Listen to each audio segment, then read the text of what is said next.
I'm Suzanne Wolf, and welcome to the Institute podcast. We're going to do a quick round of hellos. So first, what?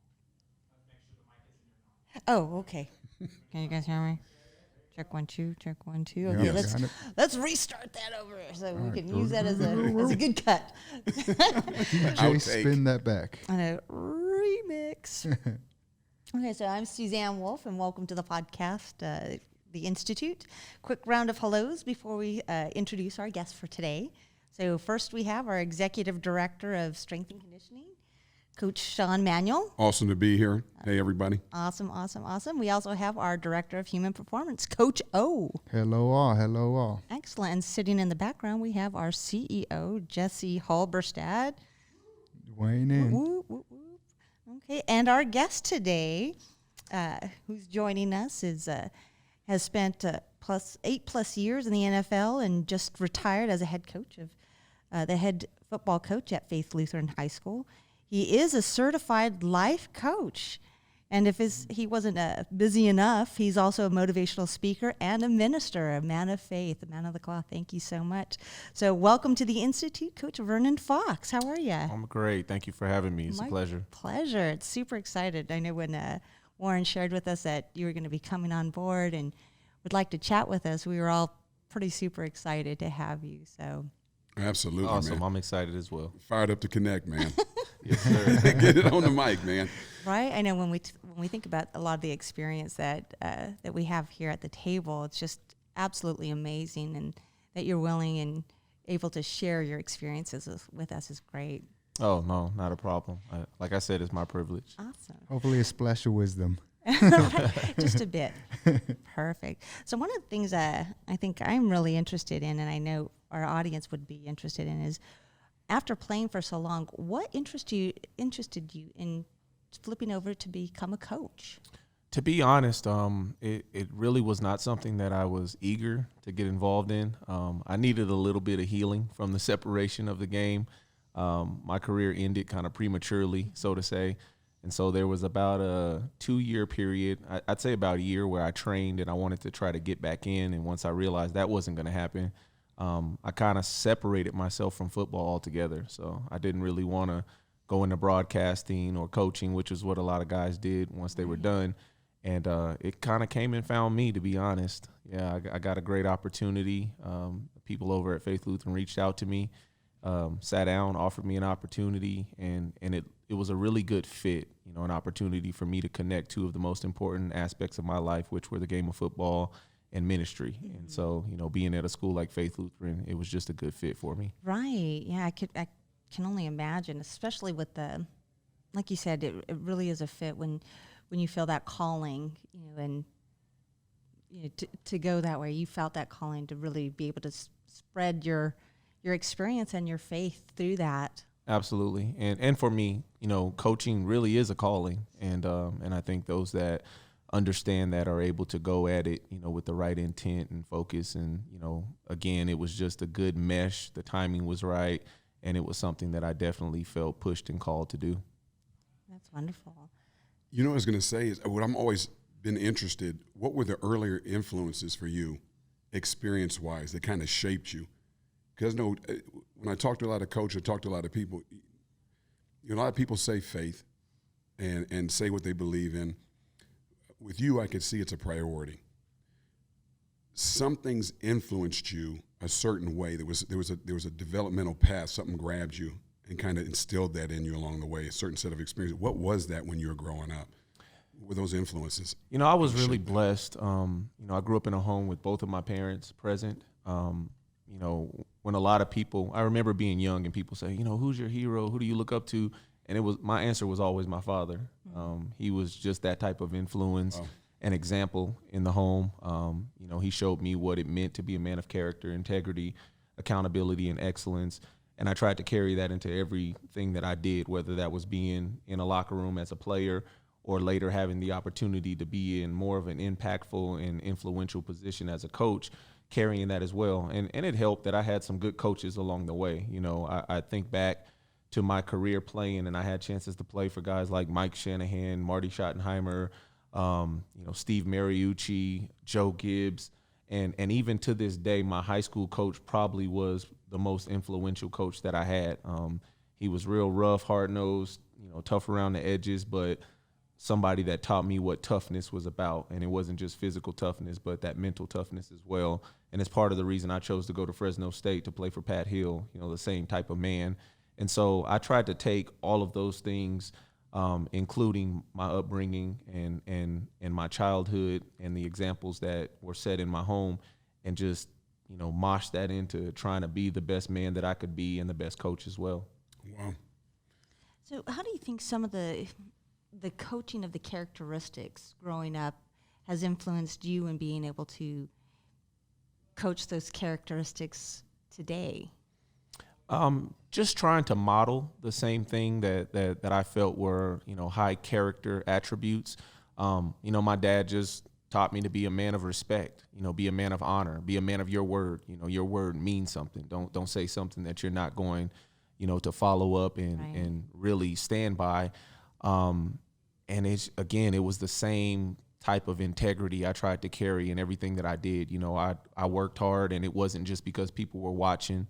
If I committed myself to something, then I was going to see it through. I wasn't going to quit. So it's the same conversations that I'm having with my son now as a father.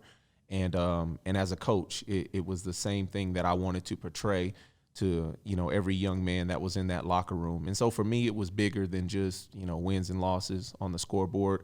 I really wanted to do my best to surround myself with men that had the same vision on my coaching staff, and to really instill those things into the young men, so that when they left, they were more than just better football players, but better men, prepared for life. That's Man, that was you. So strong modeling in the home was crucial. Absolutely. Principle-centered parenting was crucial in your development. 100%. Man, that's one of the biggest things. It's huge. That is, and you said something else too. You said, hey, your high school coach was the most impactful coach you had, and you went looking for that when you went to college because of the experience that you had with him. Yes, sir. What is the level of impact a high school coach has on players? Based on what you just said, it had everything. Absolutely. And I don't think people understand that enough. No. And because I knew that, I wanted to take that into consideration in my interactions with the young men, because I knew that, influence doesn't really have a selection on how it works. You are influential and impactful, and it can be positive or it can be negative. I never wanted to be that coach where, 30 years from now, people are like, gosh, I hated him. Like, I wanted to, and not that everyone's going to like you, but but I wanted to have an impact that, was life-changing. And when they, considered or thought about me 10 years from now, I prayed that they would be a better husband, a better father, because of the example that they were able to watch me, not just, speak to them, but to live in front of them. It's super important. Yeah, I think that's wonderful when you talk about you had strong foundations at home, and then once you're able to see those foundations be replicated or kind of going back to them, like, oh, okay, I'm seeing this again, I'm getting this from this individual at the high school level. That's something that now I feel I want to model myself around. So being able to see it at home, and then again, being able to see it at the high school level, at the collegiate level, those are all things that, hey, I stand for these basic fundamental things, and I can go ahead and ride for this team, for this coach. Right. Yeah. And the thing you have to recognize too is that that's not always going to be available to you. Mm-hmm. And so I think once you encounter those positive attributes or those examples, then you can also decipher when you're not around those things. And so those are some of the things that I try to teach young men as well, because I have a conversation. I have an open door policy with my players, and they come in and they're like, man, I can't stand my coach, my position coach. And I'm like, well, guess what? That's what life is like. You're going to, unless you're your own boss, you're going to work for somebody at some point that you don't like. You're going to have to deal with someone, work with someone that may not think the same way you think. And, you're going to have to learn to overcome that. And the other aspect of it as well is, again, I mentioned I was blessed to grow up in a household with two parents. That's not the norm. That's not always the case. And so there's a lot of young men who won't have that example. And so if I have you for 1 year or 4 years, I want to be the best example that I can be of a man that operates in integrity. If you don't have that in your home, they need it from somewhere. Yeah. So, if you have that chance and you understand the value of being a coach and what that role represents, you got to take advantage of it. Yeah, it's not just on the field, X's and O's. It's off the field. That's the most important, Absolutely. critical part. Yeah. Yeah, no, that's huge. And one of the things I think that I want to bridge into one of the articles that we talked about is also knowing you just like you said, we may not always encounter those students who have who are blessed with both parents in the home, right? And they really look to their high school coaches or even their performance coaches, like IHP, when they come into our performance centers. We are probably the closest to a parent figure for them. And now when we start really talking about, the demands in e-learning, right? Now I have to stay in the home, but I also have to be educated. I have to be educated, but still in the home, which I only have one person who's maybe working. Yeah. Right. So now the dynamics have completely changed. How do you think that's the best way that we can incorporate all that, building character, building learning in a virtual environment? Yeah, it's definitely something that requires adaptation. Sure. And that's part of the training that I try to give any young person that I've had an opportunity to deal with, is being able to adapt to all different types of circumstances and knowing that every situation is not going to be tailor-made for your liking or comfort, And so I had this saying that excuses are justifications for losers. And if you look hard enough for a reason why, to fail, then you can find it. But that's what an excuse is. And so don't give yourself excuses. I mean, I didn't care what the circumstance was. And these were things that we could teach through the vehicle of football, but then apply it to life. So it was like if we were traveling, I don't know, we played in Hawaii. And when we went to Hawaii, it was right in the middle of, hurricane season. So our game got postponed. We ended up having to change locations. Oh, wow. Like we were stuck there. It was just a lot of stuff that was outside of our control. And my message to them every day was, okay, so now what? Just adapt to the circumstance. Don't give yourself an excuse or a reason. You still have to perform. And that's what life looks like. And so in this situation, yeah, it's not ideal. It's not what everyone, would choose, but it's the reality right now. And so make the most of it, figure out the ways that you can excel, identify those things that may be hindrances or things that you're going to have to overcome, and then build an action plan. It's the same thing if I sit down with, someone in a life coaching session. Those are the same tools I'm going to give you, and it's the same thing I would tell anybody that's, in this circumstance. We're all adapting, let's be real. Right. My life has changed drastically in the last 5 months, but, I can't make excuses. I got to adapt and find a way to win. Right. My mom used to say all the time, a busy person will always find time. A lazy person will find a reason why not. Find an excuse why Right. there's no time. Absolutely. I always like that. Whatever you're looking for, if you're looking for the good, you're going to find the good. If you're looking for the bad, then you're going to find the bad too. Yeah. So it's really, I think this e-learning does present the opportunity now where kind of what you got to take care of as far as your core curriculums and whatnot. But then now it might allow you that time for like a life coach, for other aspects of, hey, how do I organize this now? Abundance of time. How do I organize now my time where instead I was spending over here, over there, whatnot, now I got it here. How do I maximize that? Yeah, so very true. And I think it presents the ability to look at different kind of resources. Now tailor it to what is it that are my interests, and then where do I go for that? Right. Yeah. Where do I go for that instead of the conventional ways? So Coach Manny, when you look to really learning online, right, and really bridging the gap, because you've had the experience just like Coach Fox on really looking at both sides of the spectrum. What do you think are some of the challenges that our youth are experiencing today or will be encountering? One part of it, if you're talking about like an online platform, like how people are talking about going onto this online platform, is people's experience with it and their understanding of it. It's something new. We've been locked in a certain tradition forever. Changing people's minds and helping them understand that new doesn't mean bad or not as good or I'll give you an example. I didn't do well in traditional school.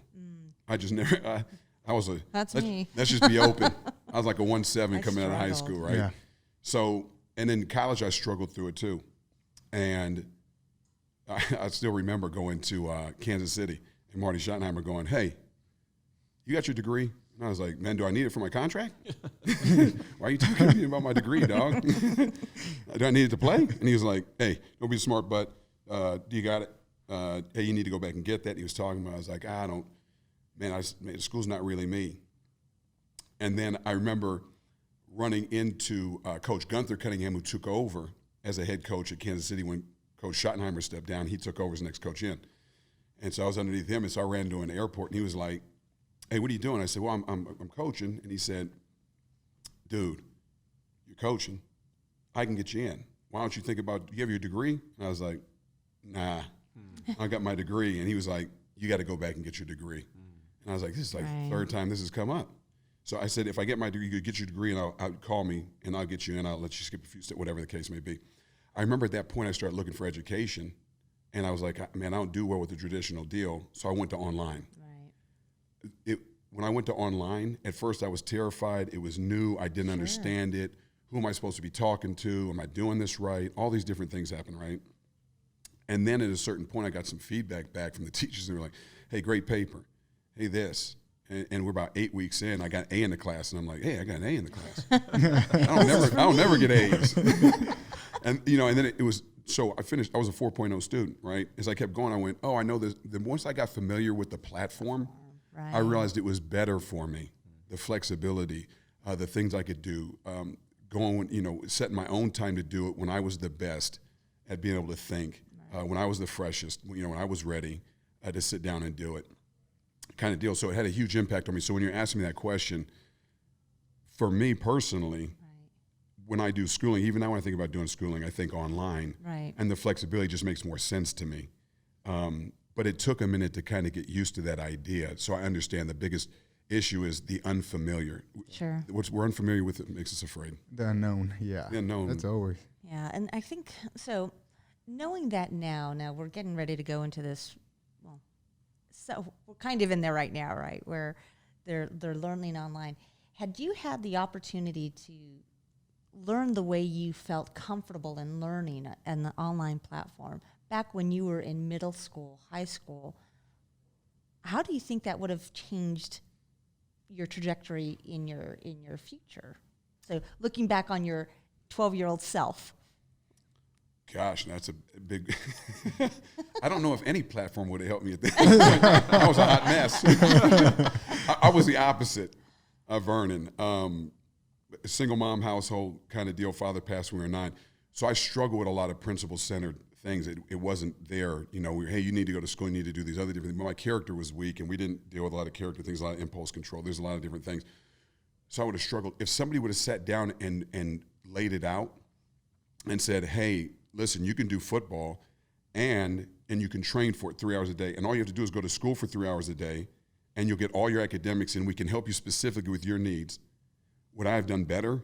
Yeah, if I have an opportunity potentially for my kid outside of a faith-based education, I go, "Oh yeah, let's set that up. What's best for you and how you can learn?" It's not the information, it's like what's going to help you the most. And if I have that access to it, I go, "Yeah, that's a no-brainer for me." Yeah. In terms of when I'm looking at it, I go, "That'll help your development the most." Because when I think about school, I think about development. Right. I don't think about going to. When I was in high school, it was a social event. It Right. was more social for me than it was education. I'm just Yeah. being honest, Yeah. right? I So hear that. I'm like, okay, now I understand on the back end, maturity-wise, I go, "Nah, this is developmental. It's crucial. It's foundational. Right. Can we make it specific, individual, and can we meet a whole host of needs with resources?" I go, yeah, I mean, Yeah. to me, that'd be the way things will go in the future, too, once people understand it to some degree. If they really understand it, it'd be something that people would exercise the option to do. Yeah, definitely different. Instead of the one-size-fit-all model, I'm thinking outside the box, all those things, and imagine at the collegiate level as well. How much is dictated of your time for? Hey, this is what you're here for, and this is kind of what we called you. Gave you a scholarship, whatever it is, Right. and then now get with the academic side, counselor, to work around this block or this schedule. So if it's done at the higher learning, if it's done at the higher levels, kind of isn't that what we want to give our kids, student athletes? Like, hey, I've been through this already, life with this experience. If I could come back and do it all over again, this is kind of the best way. These are the principles. These are, looking at hindsight. Yeah. So definitely, I mean, you guys could probably attest to that too. How was your college experience as far as when it was just traditional and now it's more online? I know guys going on flights or bus rides to different universities to play these games, they're online based. But how was it for you guys as far as? Yeah, for me, I never really was exposed to it until later in life. And I just believe anything that we have an opportunity, going back to your question, to expose ourselves to, then you have a greater opportunity to develop in that area. It's no different than like my son. He's 10 and he loves football. And it wasn't my choosing. I try to push him in another direction, actually. But, yeah, buddy. But I train him, and, I train him in multiple ways. So, sometimes he'll ask me, well, Dad, I don't want to be a quarterback. I'm like, son, just let me expose you to every aspect of the game. The more you know, the more versatile you are, the more valuable you are. Yeah. And it's no different, with a child and their learning. If they're exposed to all these different resources and aspects of learning, it's just going to make them, greater equipped. And one of the things that I can say, and I really give kudos to Faith Lutheran, because maybe about 4 years ago, they started exposing kids to online learning. So during the year, they would actually have, I think 3 times during the year, there would be like a 2 or 3 day period where the kids stayed at home and then they worked on their devices and the teachers worked virtually. Wow. And never would we have imagined that there would be a time that it could potentially go to that full time. But this last spring, when that happened, I mean, the school was ready. They just flipped a switch and It wasn't foreign to them. Right. And the kids could adapt to it and still be successful. So it just takes me back to that, whatever we're able to expose ourselves to, the more we can. I'm just all about learning. I just believe just expose yourself, even if it's uncomfortable, it's unfamiliar. Yeah. Learn as much as you can, or at least become exposed, and it'll help you. Yeah, I know. Just recently, I wish I had that study right in front of me, but we did some research on just how distant learning has developed over the last 5-10 years, right? And you can see how the growth since, I think, what was it, like 2016, 2015, 2016, it just grew exponentially, right? And even if it was just 1 or 2 classes that these middle schools and high schools were adopting, just to get them, feeling it, right? And now, oh my gosh, everybody's online. That's it. Yeah, no, definitely that prior knowledge really kicks in, and you start knowing what you're kind of how to navigate. And just like you said, like coming from a household that instills certain fundamentals. Now, when you're out in the real world or another coach or whatnot, you're able to see these. You have this prior knowledge of what's good, what's bad, and you're like, hey, I gravitate more to that because I got some good foundation, a good role model, and now I have prior exposure to, that's a good character. That's Absolutely. A good role model. Right. So. Yeah. And if you don't mind me saying this, it makes me just consider one of the things that I did as a coach is I always wanted to try and develop self-accountability and responsibility in young men. And so there were small things that I would do on purpose that they probably didn't understand, but I would later explain to them. So one thing, for instance, is if I got a call from a parent and they were asking me a question about the kid, I wouldn't even answer the question. I'd say, well, I see him every day. How come he can't come and talk to me? And they're like, well, I'm just calling. He doesn't even know I'm calling. I'm like, well, that's a problem. I'm like, have him come in and talk to me like a man, and we'll discuss it, and this will help him, learn. And so those were things that I just wanted to do, was to just develop self-accountability. And my lesson to them always was, one day you're going to be a father, you're going to be a husband, you're going to be responsible for a household, hopefully, and you have to know how to, know when to, stand up or to make decisions or to communicate. You're not going to be able to lean on a parent or a coach all the time. And so I just feel like all of those developmental processes are part of, helping to try to make a man or develop a young person. And do you think that's the role really of that coach? A coach serves really. I know there's teachers and awesome as well for doing it through a subject, but like football, like what's really now when you're out and about to the world, what kind of it's a life coach, right? Yeah. Or it's a certain different. You got to really look for Right. that, and it didn't have really a title for I think a long time, really, to be Yeah. honest. In my perspective, I do believe that's a role of a coach. Now, I know not every coach takes on that role, but any coach that came to Faith Lutheran, I would give them a handbook, and in there was specific information for coaches. And one of the things that it said was, coach these young men as if they're your own son. And, my question to you is, if it's your son, will you go the extra mile to make sure that they understand what you're saying or teach them the life lesson? Or are you just going to teach them what they're supposed to do on the field and then, okay, whatever, go do whatever? No, I felt like our role sometimes was being a mentor, being a father figure if there was not one in the home, being a friend, being a listening ear, being an authoritative, figure where sometimes you have to correct. All of those things are relevant to the role of a coach. Again, not everyone takes that position, but that's why for me it was a call. Yeah, I think definitely that opens up e-learning or how to schedule your time, how to maximize your time if that's something that you're looking for, and especially run into students where they need it the most, and getting to know your players and what kind of background they're coming from, and that, hey, if I spend a little more time, or if they look for this resource, this kind of continued counseling, man, that would make the world of difference for that person, not just on the football field, not just in the classroom, but as a person. Absolutely. So to have those resources, to create those resources, I think especially in this day and age with kind of e-learning and being able to now research and really take education into your own hand, because that's one thing that I always believe for the kids is like, hey, you should be able to identify what you maybe don't understand and what you need help with, and then communicate that. Yeah. That goes back to communication. Yes, sir. If you can build that skill, now now you understand that, hey, I need help, and you can actually look. And I saw Coach Fox's book, the one that he hands out to the coaches. Man, it was pretty intense. Is that right? It's pretty awesome. I got to see that thing. It was pretty awesome. So it absolutely, I remember seeing the page that talked about that. And that's a great point that you said. And thankfully, you took that accountability as that leader, to share that with your coaches, to say whether you want that title or not, or that responsibility or not, that's what's falling on you. And here, we got to go, right? Yeah. We got to do it. Not too many coaches take that accountability really personal and internalize it like that. Where it's just the X's and O's. So that's huge. That plays a huge difference. Yeah. I want to talk about the driving factor for a minute, but there's a couple of things you talked about, right? First thing you talked about a little while back was problem solving. You're going, hey, I got to teach you how to be flexible. You have to work around things. Or, hey, you got to learn. Life's going to put a series of problems in front of you. You got to get good at solving it. Hey, there's COVID. Hey, we got a series of problems. We got to get good at solving it. No matter what, we got to work through it. You name it.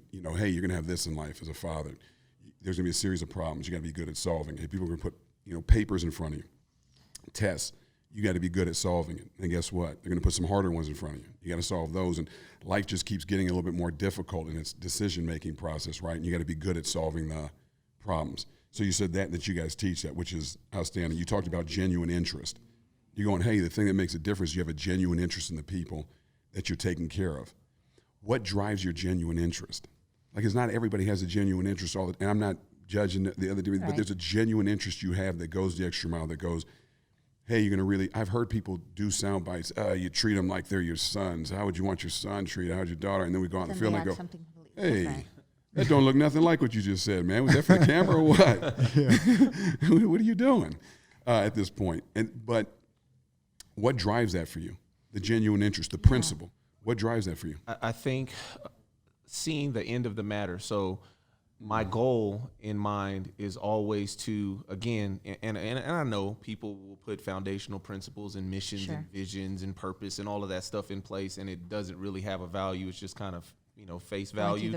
But for me, it was genuine. So it was on the walls. It was on everything. We talked about it on a daily basis.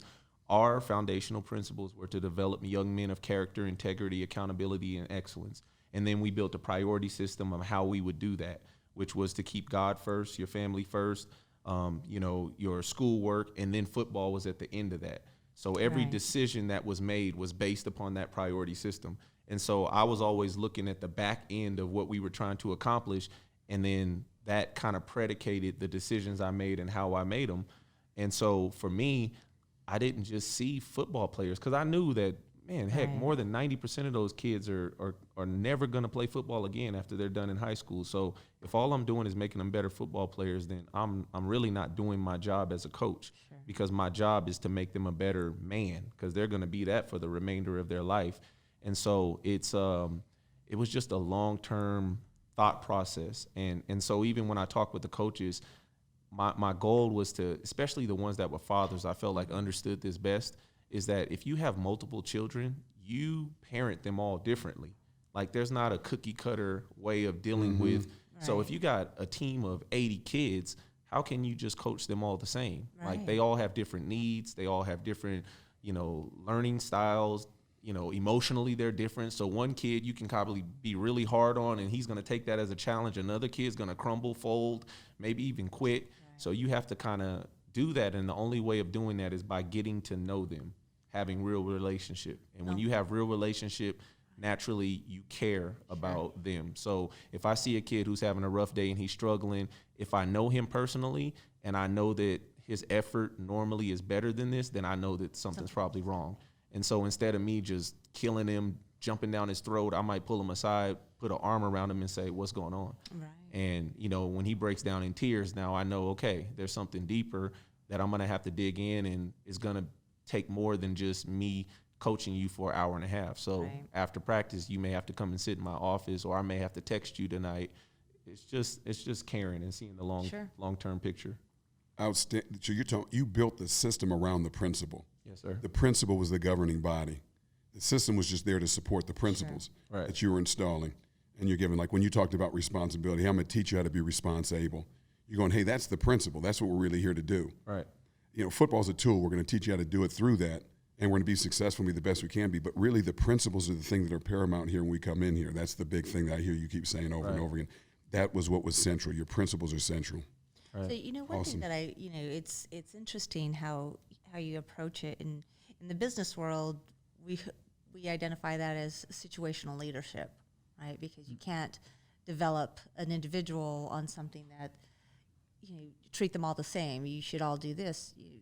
They're coming in at different levels of expertise. So how I teach you how to do one thing is not going to be how I teach someone that's an expert in it. And likewise, someone that's been an expert in something, let's say painting the wall, they know how to do that. If I change their task to go do something else that they're not, well, I have to completely coach them differently on this new task, and not just throw it over the wall to them and go, well, you're an expert at, throwing a football, and now I expect you to be an expert at, water weeding. Right? So situational leadership, I mean, that's great. Situational coaching is huge. Yeah. So we coined that situational coaching. We need to Put that on the shirt. Coach Fox, situational coaching. Now, one of the other important things too was also transparency, because that gave them the ability to respect you, because you were not trying to paint a picture of something that you were not willing to be. So I wasn't going to ask them to do something that I wasn't willing to do.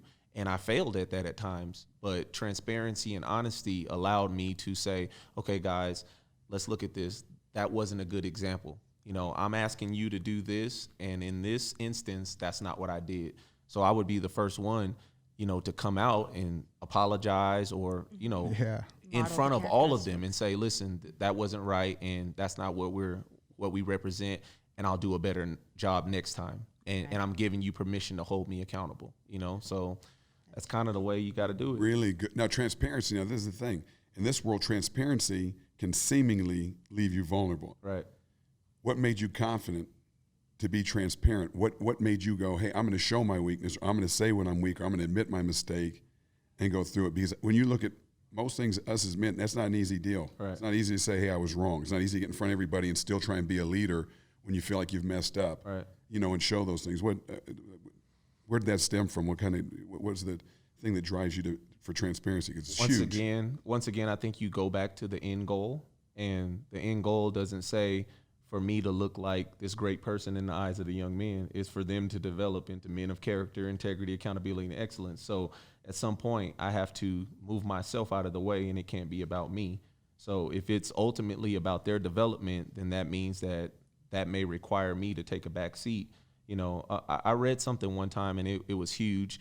You know, obviously as a Christian minister, the story of Nehemiah and building, you know, the walls of the city. In that, I heard someone mention that his concern was not just building the walls of the city, but building the people.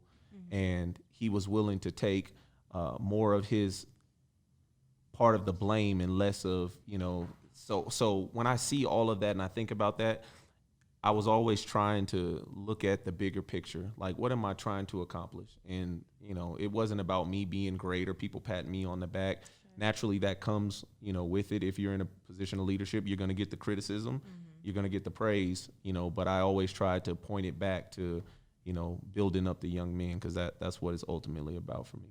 Yeah. So what advice would you give to some young coaches that perhaps don't know what true transparency means? They almost use it as a crutch to critique or as an excuse. Hey, I'm just being transparent. Yeah. You know, versus being transparent with the genuine, you know, feeling or the genuineness of wanting to help you, help guide them. What advice would you give to them? I think it's all about motives. Mm-hmm. You know, like you mentioned, you know, I know coaches that'll rip through kids and then they'll just be like, oh, well, you know, I'm just being honest or I'm keeping it real. And I'm like, yeah, but what was your intent in doing that? Right. You know what I mean? Because there's a more productive way of being honest, but yet keeping the kid mentally healthy, and you're not just destroying them. And now we got to like start from ground zero. Right. So I just felt like your motives will always guide your actions. Right. And so if I really care about it, it's like my wife, okay? If I need to be honest about something with her that maybe I know she's not going to respond well, you know, I might have to lead in with all of the positive things that I honor about her before I just go into the negative thing. And my motive is to bring reconciliation or healing in a particular area. So I'm not going to just go attack her and then walk away and it makes me feel better. You know, because so my motive is I want to make sure that she's okay when this is all said and done. And feeling better is all relative. Yeah. So it's the same thing with coaching. Like, you know, my transparency was to help. I was going to be transparent because I wanted to help you when it was all said and done. That's what's good too. There was a book called Wild at Heart. Yep. And it does talk about that love. And if the love is the motive, it can look several different ways. So if you got to love, be fair but firm. And if you love the individual that much and you're caring for them, you're going to do it in whichever way that's needed to do. So if it is something where you got to be transparent and it might, shock them at first, it's like, oh, that's, you know, someone's actually looking out for me, telling me the right or the wrong. It's still love at the end of the day, whether there's that negative, but doing it in the fashion and the motive. Yeah. I'm coming from a place of love, and I'm going to show it to you now. How it looks like is depending on everybody's own persona or personality. So I'm going to ask you this now, too, and just trying to help some of our listeners. What are some key resources that have helped you along the way? Mm-hmm. I believe in mentorship, you know, so it's like this. If I decide tomorrow that I want to go and, you know, become an athletic trainer, you know, I'm going to go and look for someone that's doing what I want to do and it's already in a position where I'm trying to go. And I want someone that is willing to help bring me up to that level. So I look at it like this. I always say this. You only can bring people to the level that you're operating at. So if me as a life coach, if let's just say they had a rating system and I was rated an 8, I can take no one higher than a level 8. You know what I mean? No, I can't take someone to a 10 because I've never, you know, gotten to that level.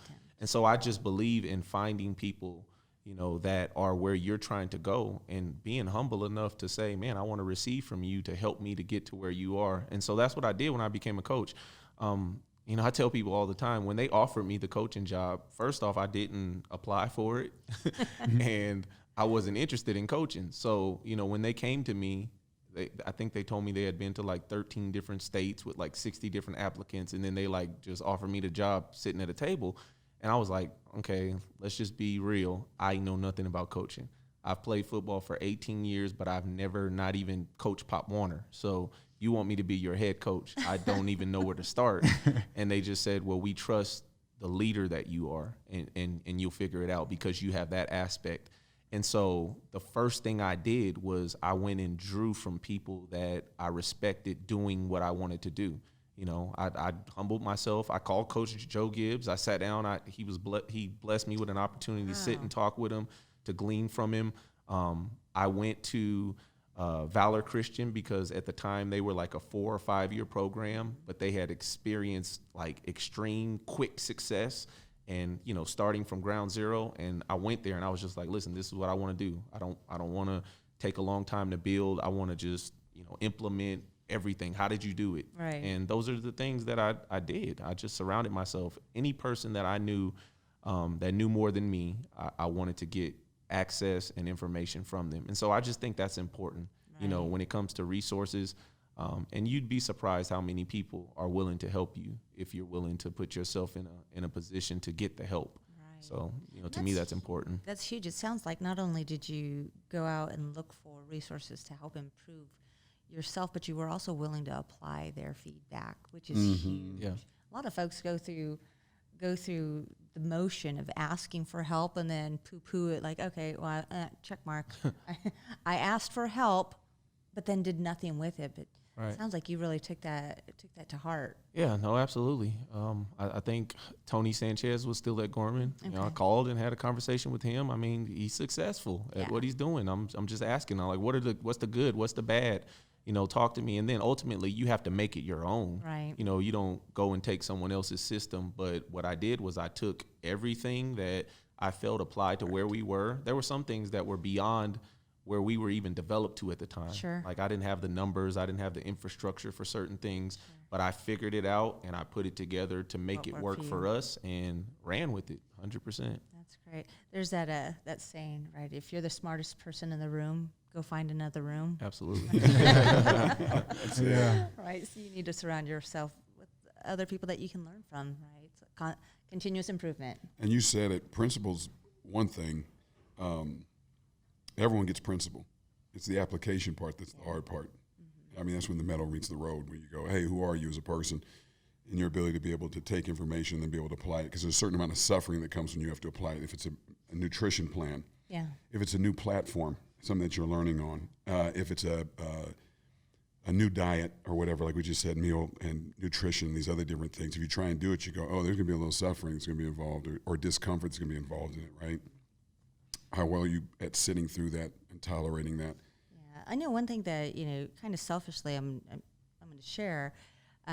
What I appreciate most about hearing and watching Coach O and Coach Sean and Coach Warren when they're in here talking about, you know, the performance scheduling and the blocks that they're creating, they're talking about it. They go and try it, and they use our little guinea pigs here to, you know, see if it works. And they're not afraid to make some adjustments. You know, what's the right thing to do for the performance of the individual, for the performance that's going to enhance. You know, so I really appreciate that level of, you know, continuous improvement. Yeah, I think that's important. That's super important to be willing to adjust. Mm-hmm. You know what I mean? And recognize that sometimes things won't work, even if it worked before. Yeah. Right. That's good. Sometimes it doesn't work in every situation. And that was the beauty of coaching, is that every year was a new team, you know, a new personality, a new dynamic, and you have to be willing to not try to force, you know, a round peg into a square. You know, you got to figure it out. Like, and so that requires adjusting sometimes, and that requires humility too, because sometimes we just think like, well, my system works and it just got to work, or you won't be here. That's crazy. That's Coach. crazy. You're not going to win this year. That's you're saying. Well, people don't fit your system. You're not going to be able to win. And that's challenging because that's the other P word, pride. Once you do have something that's been proven, you grow some kind of attachment to it. Yeah. It's like, hey, we've seen success doing this, and because of that becomes tradition. And if it becomes tradition, it's that much harder to change tradition. And that's why those standards. Having those preset standards or well thought out standards of like, hey, look, this is the standards that we're gonna do here. So every other question or every new thing, let's just revisit. Does it line? Cool. Okay, we'll go with it. If it doesn't, then we got to scratch that plan and we got to do a new one. And that's what Vernon nailed is the way I approach kids, the way you approach kids, the way I approach the way anyone approach kids is going to be different, right? The principles will always be the same. They're universal in their nature. Mm-hmm. The principles stand supreme. They're the ultimate thing that you're building on. Everything else kind of moves itself around, but that is the building block. That's the foundation. That's the cornerstone, right? Yeah. Yeah, I love it. I learned that from Lou Holtz too. It's just very simple. These are the 3 things, and if everything aligns with that, we're gonna be all right. Yeah. That was a cool thing about that handbook. So over the years, that handbook, developed, it changed, it expanded. Some areas were restricted, but there was one page in there that never changed, and that was the foundations page, which had our mission, our purpose, our foundational principles, our priority system never changed. From year to year, that was who we were. And, everyone had to buy into that. If they weren't willing to buy into that, then none of the other stuff even mattered. It's almost the identity of your program. Absolutely.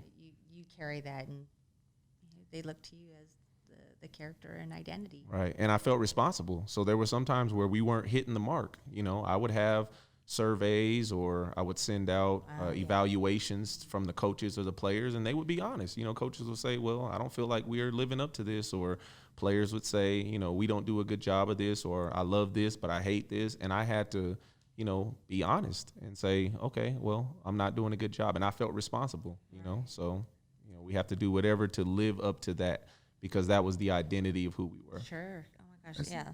And imagine just if there was a time and resource for each individual to be able to build their own self-identity, or at least get to know themselves, and that, like, hey, what do I stand for? This, and that. Now I can go ahead out to the world and see what aligns with what I stand for. So, and it might be the time of e-learning that gives you that flexibility or that resource that presents it. But I mean, that's critical to one's well-being. Overall well-being, I think so. Absolutely. So I'm going to pivot subjects here really quick. Okay. Still along the same lines. Drop step it. Let's go.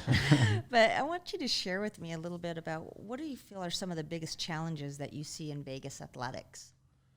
Some of the biggest challenges at this time, and I can only speak from my coaching experience, is really just, I think relationally. I think there just needs to be a greater level of cohesiveness, because I think at the end of the day, everyone's goal, whether it's their high school team, their performance coaches, or production institutes, or wherever they're working, everyone's goal is to make that athlete better. I just think there needs to be a greater relational balance between all of the entities. Sure. Because there seems to be some type of separation. It's like, for whatever reason, everyone thinks that the other person is, has selfish motives, sure. and it's not necessarily the case. We all want the kids to just be successful. And I think when communication takes place, it just makes that more cohesive, with the focus and the interest being, on the kids.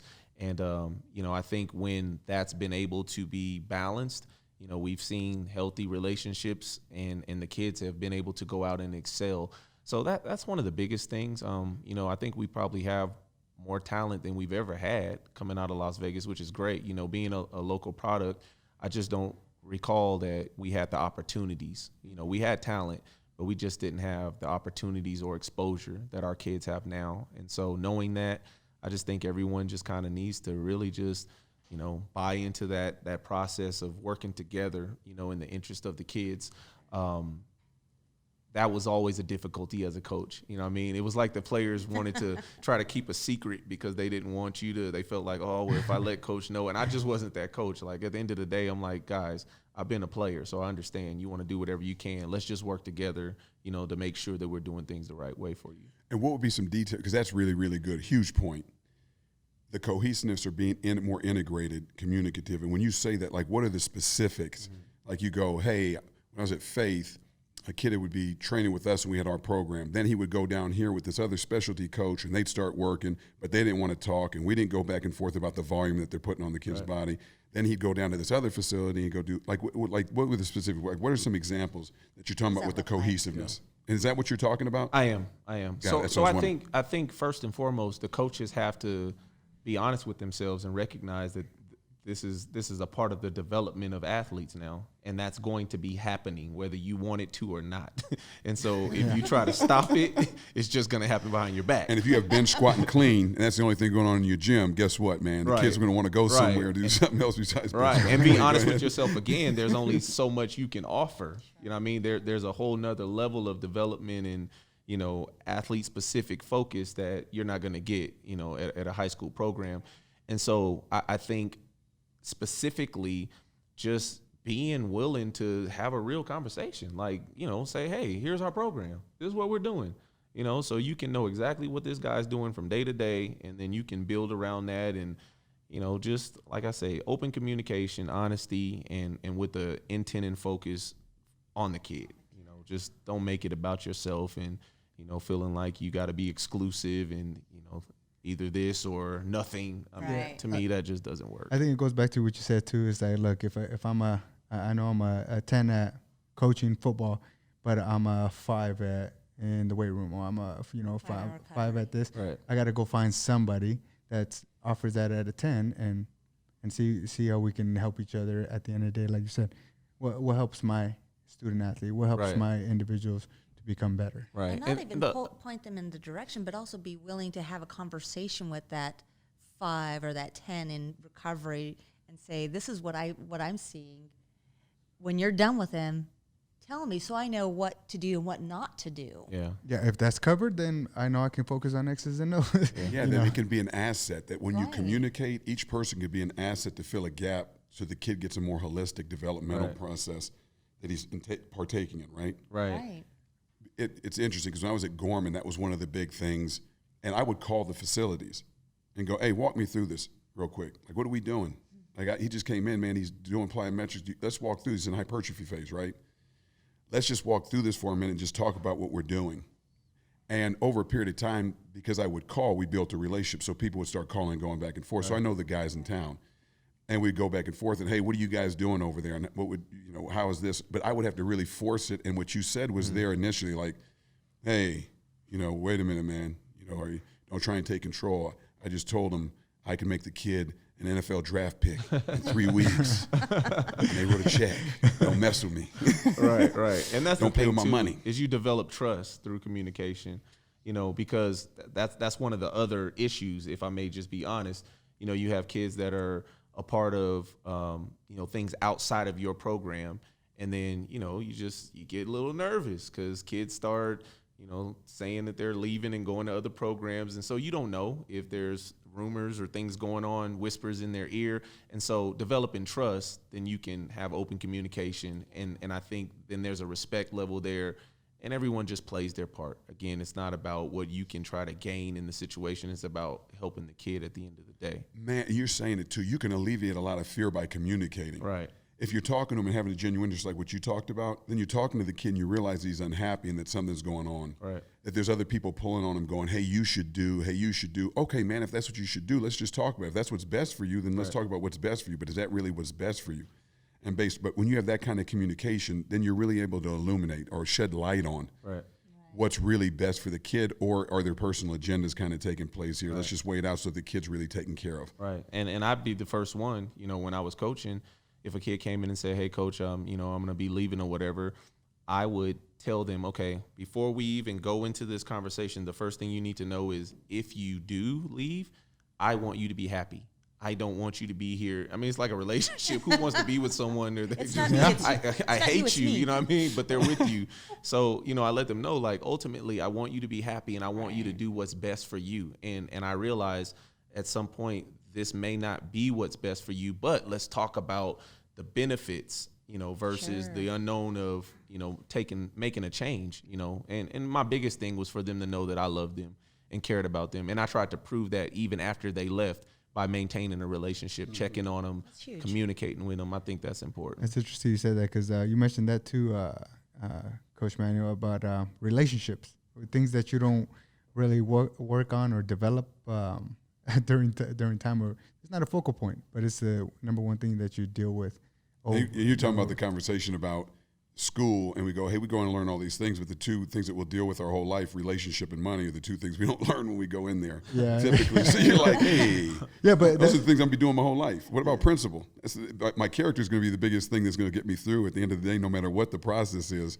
My character's thing is going to drive me through the process, give me the best outcome. At least where I'm not sabotaging myself, right? yeah, but it does become relationships are important because you never know. Hey, it's goodbye today, and who knows it when it's hello again. Yeah. And if you don't work the relationship, you don't do it the right way or with some good intent in mind, then you burn bridges, and that splits people apart instead of keeping them together. Yeah, absolutely. So when we talk about communication, not just between entities, but also with the student athlete themselves, what advice, and I keep going back to advice because I want to tap into your experience. Absolutely, yes. Oh yeah, go ahead. Right? What advice would you give to that student athlete that's perhaps feeling strained and overworked? And how do I approach coach to say, I am feeling overworked without feeling the stigma of, if I tell coach I'm feeling overworked, I don't do it, he's going to think I'm weak. He's going to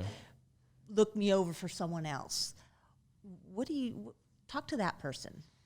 Well, in part, I'll talk to the coaches first because in order to develop a comfortable relationship where a player trusts you and feel as though they can talk to you, there has to be constant communication at all times.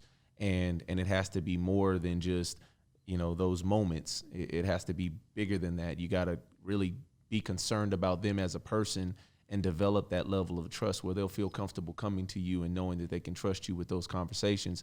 For the player, again, I think sometimes silence can be a hindrance to us because, it's just like a kid who has an injury that starts minor. They never say anything. They just keep fighting through it because they want to be tough or they never say anything. And then all of a sudden something that could have been prevented or you could have paid attention to, it becomes this major issue. And now you're going to miss some significant time because you didn't, communicate. So it's just important to have those conversations. One of the things that, and I loved the team and the people that surrounded me at Faith Lutheran, and one in particular was we had an amazing athletic trainer. And so her and I really communicated. So every single day she'd send me like a report of everything that took place in practice, things that we needed to, be concerned about or pay attention to, or if a player was kind of seeming like they were, fatigued or whatever, just minor issue that they came in for. And at the end of the season, what we did was we did an evaluation of like all of the injuries throughout the year. And sure enough, what we found was that the vast majority of those players that went through injury throughout the season were players that were doing a lot of extra stuff, not communicating and being overworked. And again, had we communicated, then we could have avoided some of that.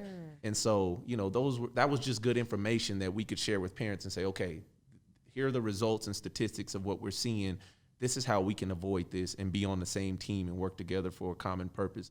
So again, it goes back to communication, but in order to communicate with someone, you got to trust them. Yeah. So again, relationships have to be developed, trust has to be developed. And sometimes it's almost like your kid when they come to you and they tell you something that just burns you up inside.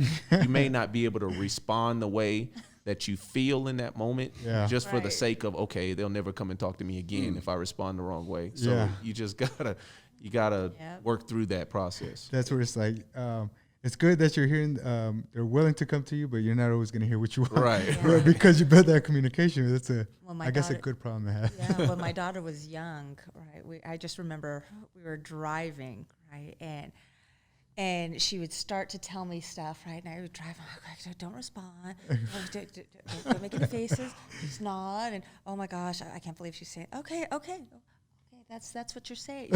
And it took everything I had not to show any reaction, because I kept thinking, I want her to come back and share that with me. Right. When things are really, if she's really backed into a corner, or if something's really happening, I want her to feel safe enough to share that with me and not think that, oh my gosh, my mom's a spastic. I can't say anything to her. I got to go somewhere else. So, building that and hoping that they come to you to chat. Yeah. I needed this talk last night. Yeah. I missed a little. It showed. That's the good thing about being a lifelong learner. Every day is an opportunity to learn, or we might just learn something by accident. So Yeah. that's a good thing too. And that's a big foundation upon which I build like my consulting or my coaching now, is that it comes from a lot of trial and error. Like, I'm not trying to come across as this expert where I know it all and I've just never made any mistakes and, here's my track record of perfection. I'm not. I'm going to tell you probably more mistakes that I made than victories, because that's what's really going to help you learn and, kind of push you at a quicker pace.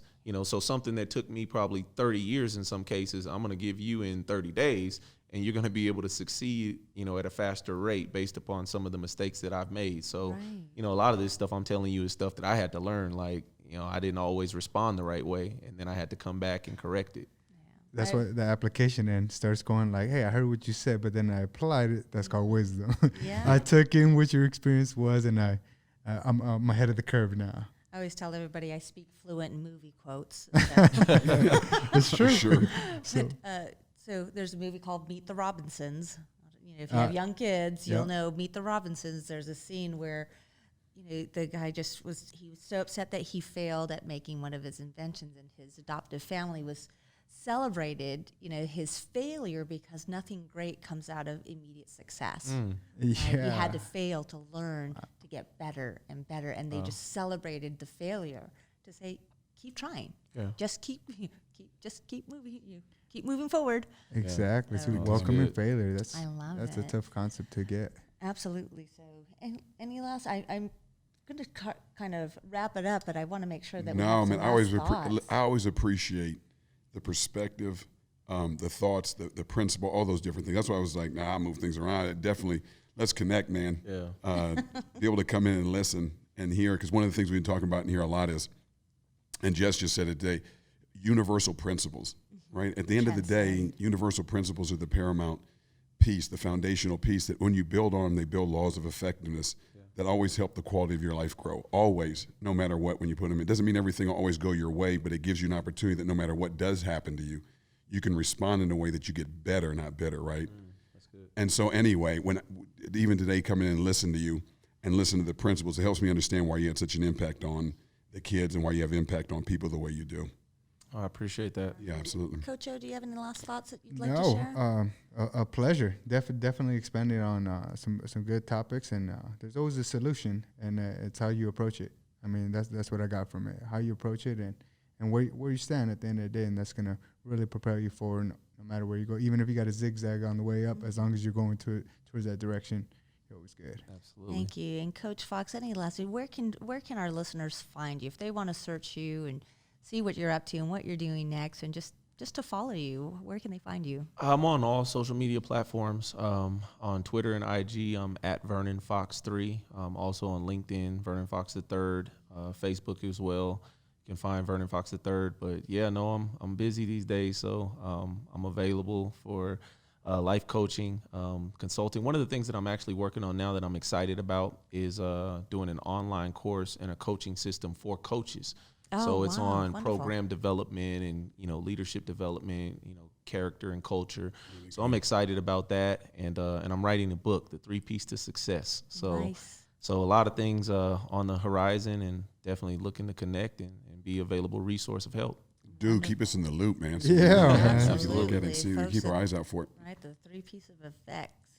To success. To success. Yeah. The 3 P's to success. So, Coach Fox, again, thank you so much. We appreciate you being here. Coach Manny, Coach O, thank you so much. And you guys, thank you for tuning in to the Institute podcast. Thanks for having me. All right. Outro music. Music. Theme music starts playing. Dun, dun, dun, dun, dun, dun.